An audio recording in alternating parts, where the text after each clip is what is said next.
بسم اللہ الرحمن الرحیم. G13 میں روڈ کے کنارے پہ غار ہے. یہ غار کافی تاریخی اہمیت کا حامل ہے. سب سے پہلے اس غار کو ڈاکٹر احمد حسندانی نے ڈسکور کیا تھا. یہ غار جو ہے کافی پرانا ہے اور لاکھوں سال پرانا یہ غار ہے. یہاں پر جو آثار ہمیں ملتے ہیں وہ اس سے یہ ظاہر ہوتا ہے کہ کسی زمانے میں یہ غار لوگوں کے استعمال میں تھا. اس غار کو باقاعدہ طور پہ Taxila Institute of Asian Civilization Quaid-e Azam university نے 2009 میں ڈاکومنٹ کیا اور اس کا باغور مشاہدہ کیا اور اس کی رپورٹ جو ہے وہ جرنل آف ایشین سویلائزیشن میں پبلش ہے.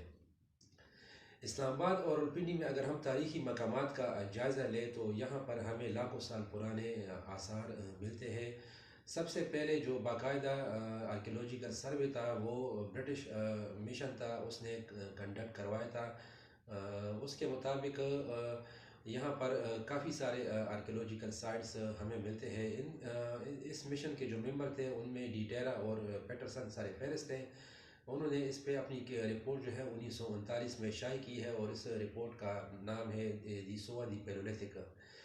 اس کے بعد بھی مختلف محققین یہاں پر آئے اور انہوں نے یہاں پر اپنی تحقیق کی. تو ان میں ایک اور سر فہرست وہ ہے برجٹ الشن اور ریمنڈ الشن. انہوں نے بھی یہاں پر آرکیولوجیکل سروے کنڈکٹ کیا اور بہت سارے مقامات کی نشاندہی کی. راولپنڈی میں روات کے مقام پہ ایک کھدائی کی گئی تھی. اس کھدائی کے دوران لاکھوں سال پرانے اوزار ملے تھے.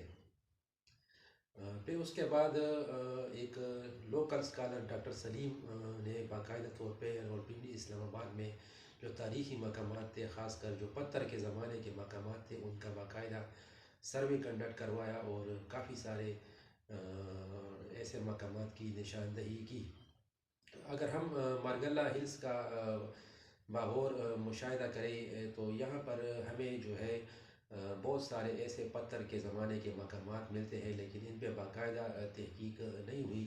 اگر باقاعدہ تحقیق کی جائے تو یہاں پر G13 کے علاوہ بھی بہت سارے تاریخی مقامات ہمیں ملتے ہیں.